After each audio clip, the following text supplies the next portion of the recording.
Assalamualaikum warahmatullahi wabarakatuh. Di sini saya akan menjelaskan pada pasal 1 tentang persoalan dialektika. Yang berkaitan dengan logika dan ilmu berpikir dibahas penting untuk memeriksa pertanyaan yang tidak dapat dijawab dengan iya atau tidak. Seperti yang digunakan dalam geometri, ilmu alam, serta biologi. Terdapat pertanyaan yang memerlukan penyelesaian di luar kemampuan logika dan pengakuan bahwa tidak semua pertanyaan dapat diselesaikan oleh logika. Di bagian pasal 1 ini terdapat 4 bagian, yaitu bagian pertama tempo, bagian yang kedua berkanak-kanakan dan berseluk-buluk, bagian ketiga pertentangan, dan yang terakhir bagian keempat yaitu tentang pergerakan. Pada pasal kedua tentang dialektika dan logika. Buku ini membahas hubungan antara logika dan dialektika dalam berpikir. Logika diprioritaskan dalam ilmu alam dengan 3 cara utama: induksi, deduksi, dan verifikasi. Ada 3 cara yang serupa dalam matematika, yaitu sintetik, analitik, ad absurdum. Logika memperbolehkan sesuatu bisa jadi iya dan tidak. Konsep menarik adalah bahwa sesuatu bisa bertentangan seperti A bukan non-A, sama dengan iya itu bukan tidak. Dalam logika, sesuatu bisa bertentangan dengan dirinya sendiri, meski sering dianggap tidak bisa. Dialektika dan logika digunakan di berbagai bidang ilmu pengetahuan. Dialektika ditemukan luas dalam ilmu gerakan, sementara logika berkuasa dalam ilmu statik. Perbedaan mereka didefinisikan oleh Weber melalui pertanyaan apakah suatu sifat termasuk pada benda dengan jawaban pasti. Misalnya, apakah uap air memutar roda lokomotif? Jawabannya pada suhu 100 derajat. Bisa dan tidak bisa. Dialektika menunjukkan bahwa A sama dengan non-A pada saat tertentu. Jawaban pasti hanya bisa diberikan setelah sang tempo telah berjalan sesuai waktu yang ditentukan. Yang terakhir adalah pasal 3, yaitu dialektika idealistis dan dialektika metarealistis. Dialektika terdiri dari idealisis dan metarealistis. Hegel mengubah dan mengembangkan konsep ini, sementara Marx dan Engels melihatkan sebagai hukum berpikir tentang dunia nyata.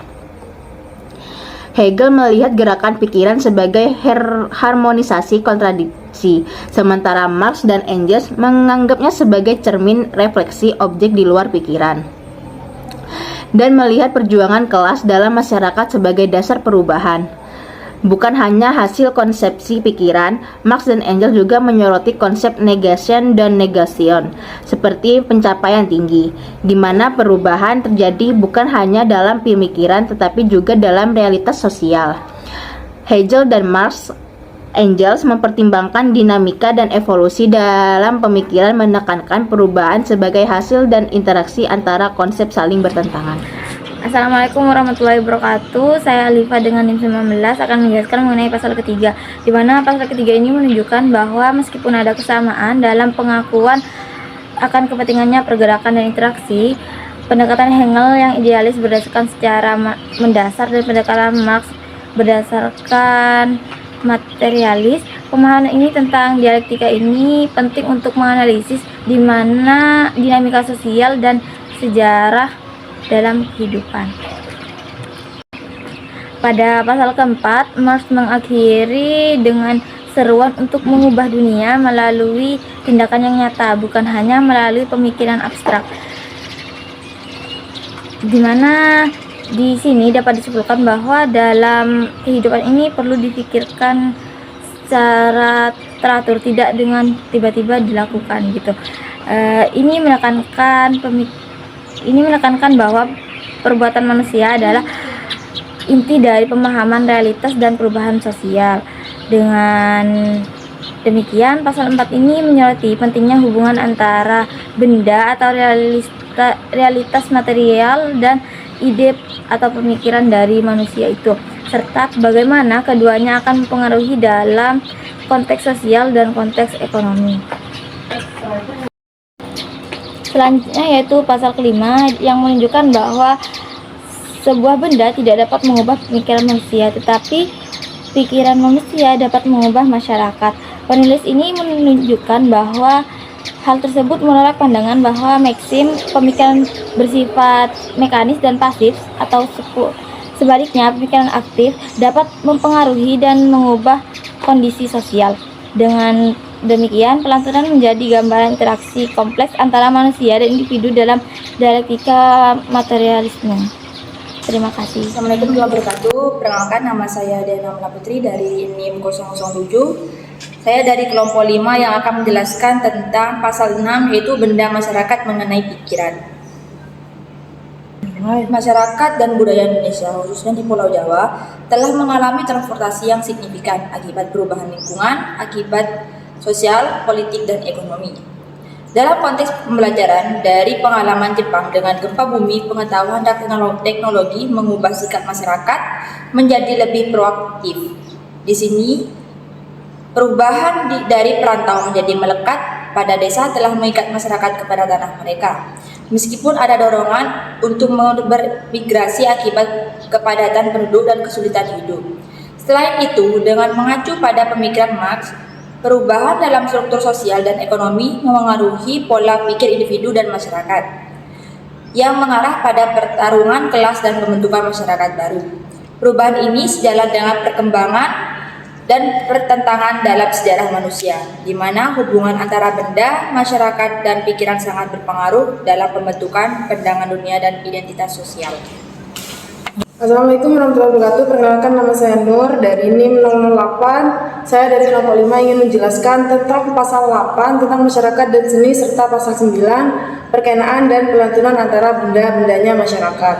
Yakni kesimpulan dari kedua pasal tersebut adalah bahwa seni mencerminkan kondisi dan nilai-nilai masyarakat, dan sebaliknya masyarakat juga membentuk seni melalui pengaruh budaya sosial, perkembangan teknologi, ekonomi, dan pembagian kerja dalam masyarakat yang dipengaruhi oleh kondisi alam dan sumber daya, turut membentuk struktur organisasi dan budaya, termasuk dalam hal kedudukan sosial dan peran gender. Assalamualaikum warahmatullahi wabarakatuh. Saya Naimatul Imaroh, NIM 012. Di presentasi kali ini saya akan membahas lanjutan dari teman saya, itu pembagian kerja telah berkembang pesat dari zaman manufaktur hingga kini, di mana setiap pekerjaan dibagi menjadi bagian-bagian yang sangat spesifik. Faktor yang mendasari pembagian kerja ini adalah jumlah penduduk dan standar hidup. Di desa kecil, permintaan akan barang-barang seperti sepatu sangat rendah, sehingga pabrik sepatu yang mengandalkan pasar kecil tersebut pasti akan kesulitan. Namun, seorang pengusaha yang baru pulang dari Amerika dengan pengetahuan dan modal yang cukup,